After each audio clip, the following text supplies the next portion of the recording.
another video and presentation to sleep through. Today, I will be going over some statistics and fun facts related to subways or metros. I apologize for the month absence. I had to move and still settling into the new place I moved to. So anyway, let's get into the fun facts related to subways. Now, I picked 10 fun facts related to the Paris subway. So we'll get into those. Okay, let's start with the fun facts related to the Paris metro. Fun fact number 1. Thanks to careful planning, each station can be found 550 yards away from another. Fun fact number 2. The Paris metro runs more than 600,000 miles per day. That works out to 10 times around the world each day. Fun fact number 3. The first metro line was opened in 1900, just after the Paris World Exposition, making it the 4th oldest metro in Europe, after London, Glasgow, and Budapest.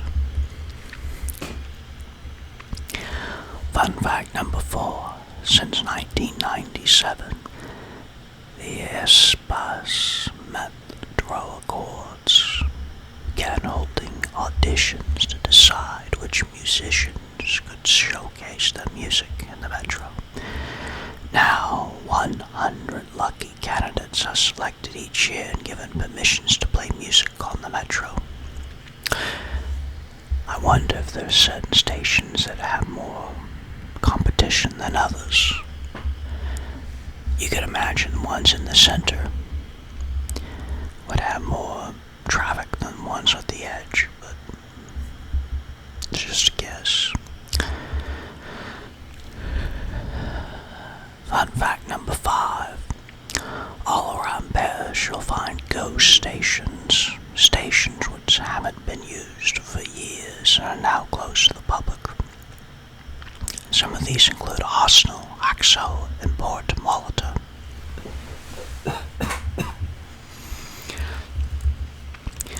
Fun fact number 6. Every line was owned by a different company, which is why they don't share tracks and why the connections are so messy. It was only later that the French government took over, where connections more efficient.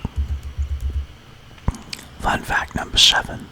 The tunnels were deliberately created too small for cars of the trains of that time so that big train companies did not take over the project. Yes, that's creating an entry barrier. Fun fact number 8. For the same reason as the tunnels being created too small, the network also did not go outside of Paris, so the city of Paris was the only entity in charge and to keep the project out of the hands of the national government. Fun fact number 9. There is one fully automated line, line 14, and a second line is being transformed into a fully automated line, line 1. And the final fun fact, the famous ironworks making the entrances of many of the stations date from 1899, which was 1 year before the metro opened. Okay, let's get into the statistics. So I want to start with the table. So the table essentially lists cities, and then it has the country and the continent the city is in, and the name of the metro system. Now, it also has the opening date, the network length in kilometers, the number of stations, the number of lines, the average distance between the stations. That's in meters. Then the average line length, stations per line, daily ridership. That's the fare, although the fares, it's not consistently input. I see some of these, the data's incomplete, so I use statistics that are more consistently filled out. Now, London,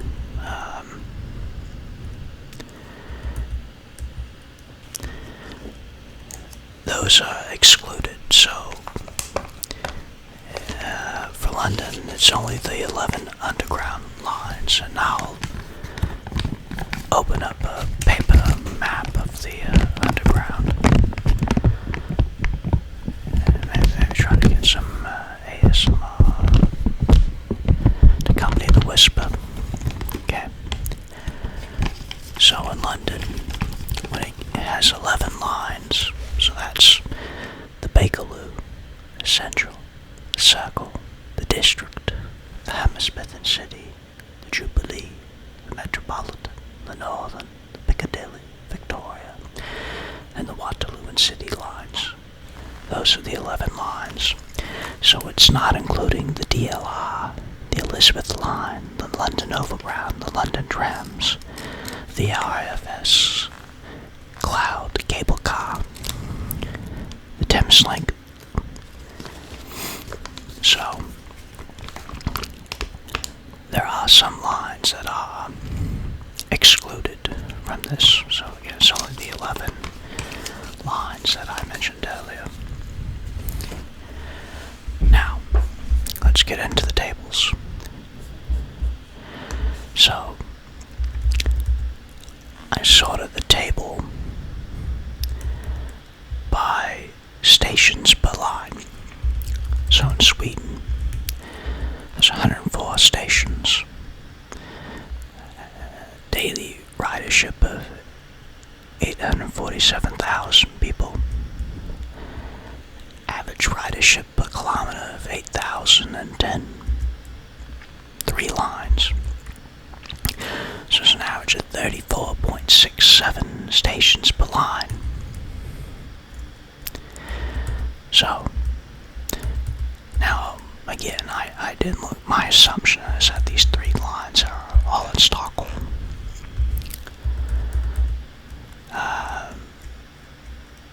Could be wrong, but now South Korea has a lot more stations, 626 stations, 21 lines. So there's 29.81 stations per line. Probably most of those are in Seoul, but I imagine there's other populous South Korean cities that also have subway systems. Yeah, Finland. So Finland's just 1 line. I imagine that's in Helsinki. That 1 line is 25 stops. United Kingdom, 14. And go down. Have United Arab Emirates, Malaysia, Taiwan, Greece, China, France,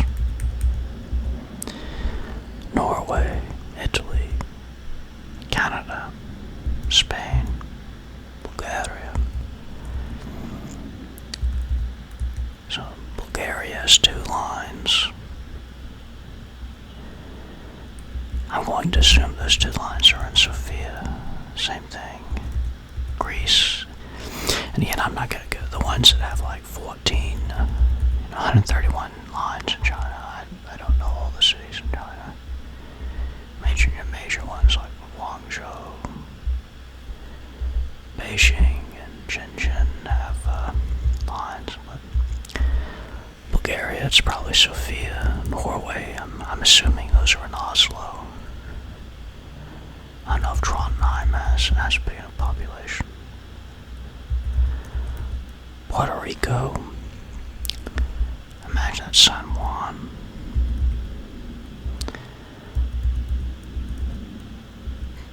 Thailand, I'm guessing Bangkok will have most of those.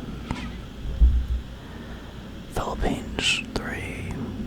Belarus, 2. Again, I'm guessing it's Minsk. Hungary, it's Budapest, I imagine.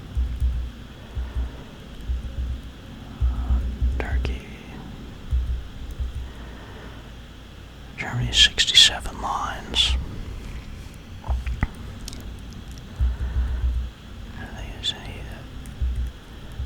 Again, you're starting to get down into the Armenia, you have 1 line. I'm guessing that's Yerevan. 10 stops. Get to where. So this one, there's 8 stations per line in North Korea. I'm guessing they're both in Pyongyang. But anyway, so let's go over to the table. So this has the average daily ridership per kilometer. So Sweden, although it has the most stations per line, so I have is 8,010 average daily ridership per kilometer. Greece is 15,500.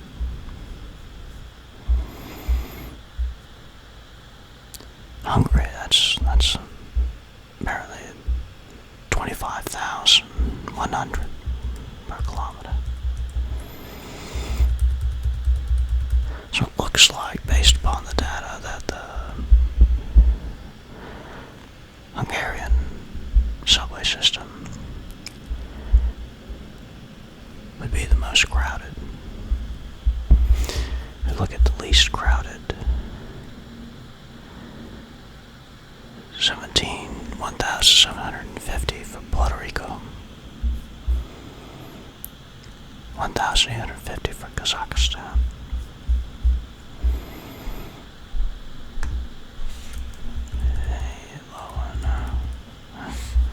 Malaysia, 1,980.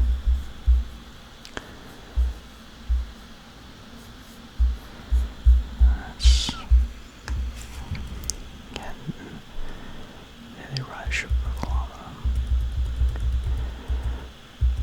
Now we look at the average daily ridership per line.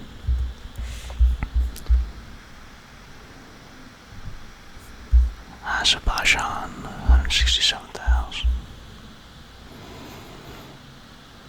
Belarus, 385,000 daily riders per line.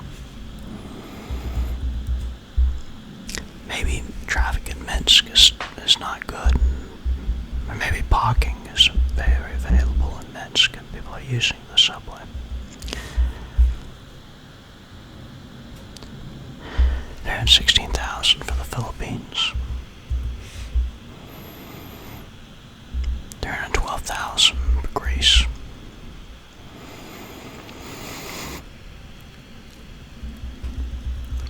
Alright, let's look and see where there's not that much average daily ridership per line. We got 7,264 for Spain.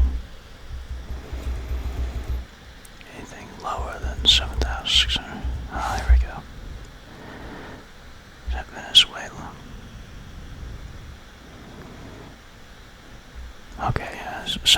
3,187.5 for Venezuela. Not a lot of average daily ridership per lines.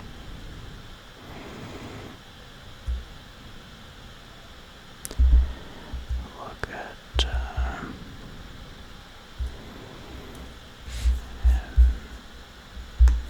I had one other chart.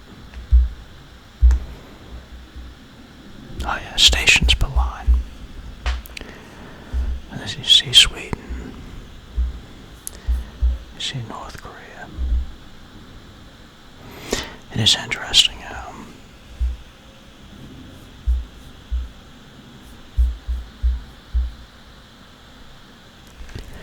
the length of the lines and the stations per line goes from almost 35 down to 8.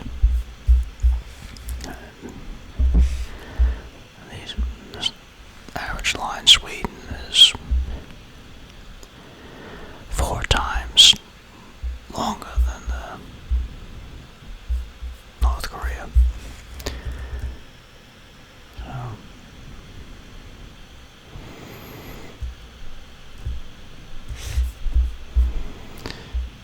we scroll all the way up. I also have a chart. So this is by area, so it combines North and South America. So the number of stations in the Americas, 2,240. Asia, it's 500 or 5,817. Europe, it's 4,078. So Asia has the most stations. The sum of daily ridership, Europe has the most, 13,005,900. Asia is second at 10,955,400. The Americas are third at 6,817,300. Next we get into the average ridership per kilometer.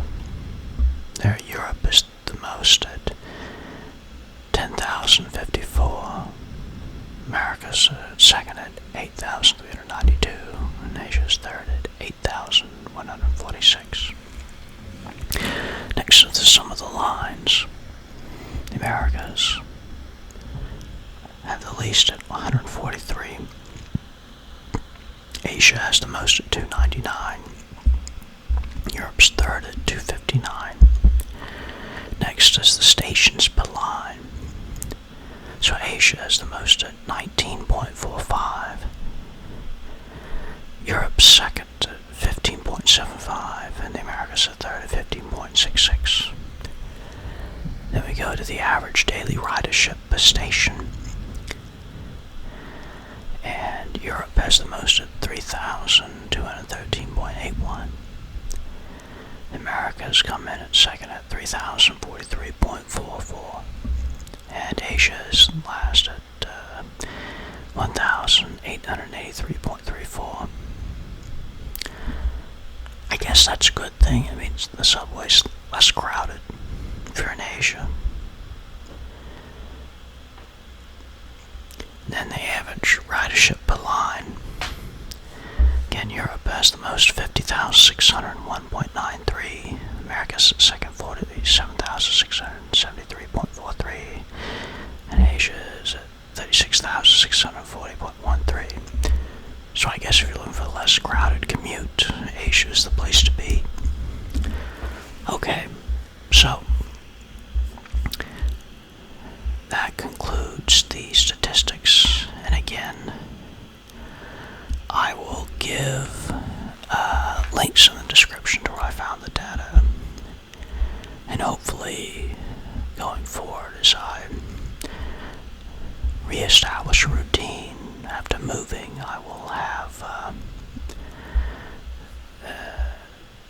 be more consistent in my uploads. Like I say, I want to have an upload related to the NBA and NHL playoffs once the season concludes, kind of looking at who the favorites are to win the title, kind of like I did with the NFL. let's do some more paper ASMR with the maps.